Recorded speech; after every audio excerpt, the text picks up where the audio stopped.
নমস্কার, শ্রী আম্মা ভগবান শরণম। এখন আমরা শ্রী পরমজ্যোতি কল্কির চমৎকার শুনব। আমি তামিলনাড়ুর রাজ্যের কোয়েম্বাটুর থেকে দেবী চিন্নুস্বামী বলছি। পরম করুণাময় শ্রী পরমজ্যোতি ভগবানের সঙ্গে ৮১,০০০ দীক্ষাযজ্ঞের যাত্রাপথে আমি বিশেষ কিছু অপূর্ব সুন্দর অভিজ্ঞতা লাভ করেছি। তার মধ্যে কয়েকটি আমি আপনাদের সঙ্গে ভাগ করে নিতে চলেছি। দৈবের উপস্থিতিতে জীবনযাপন করতে পেরে আমি নিজেকে আশীর্বাদ ধন্য মনে করি। এর ফলে আমি দুঃখ এবং অন্তরের দ্বন্দ্ব থেকে নিষ্কৃতি পেয়েছি।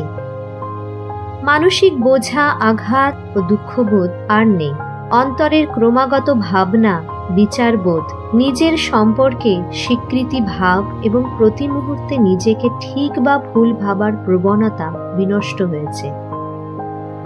সম্প্রতি আন্তরিক বার্তালাপ আমাকে আর বিব্রত করছে না।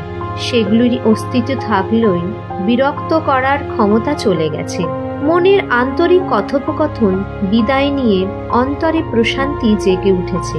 সেই শান্তি ও নিস্তব্ধতা অনুভব করতে পেরে আমার নিজেকে আশীর্বাদ ধন্য মনে হচ্ছে। অপরাধ বোধ, ভয়, মানসিক আঘাত প্রভৃতি যে সমস্ত অনুভূতি অতীতে আমার আবেগকে জাগিয়ে তুলত, সেই সংস্কারগুলি তাদের শক্তি হারিয়েছে। ফলে আমি অন্তরে বিশেষ স্বাধীনতা এবং আনন্দ অনুভব করতে পারছি।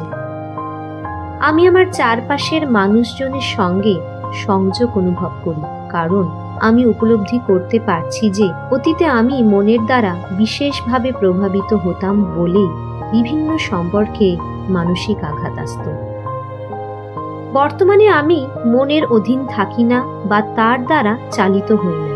ফলে অতীতের সমস্ত বিরস মানসিক আঘাত মিলিয়ে গেছে। প্রতিটি কথোপকথন এবং অভিজ্ঞতা নতুন এবং তাজা মনে হয়। জীবন কত আরামদায়ক। শ্রী পরমজ্যোতি ভগবতী ভগবান আম্মার দৈব অনুগ্রহে আমি বর্তমানে জীবনযাপনের স্বর্গীয় অনুভূতি প্রত্যক্ষ করতে পারছি। প্রিয় শ্রী পরমজ্যোতি ভগবতী ভগবানের দৈব চরণ কমলে আমি নিজেকে চিরতরে সমর্পণ করেছি।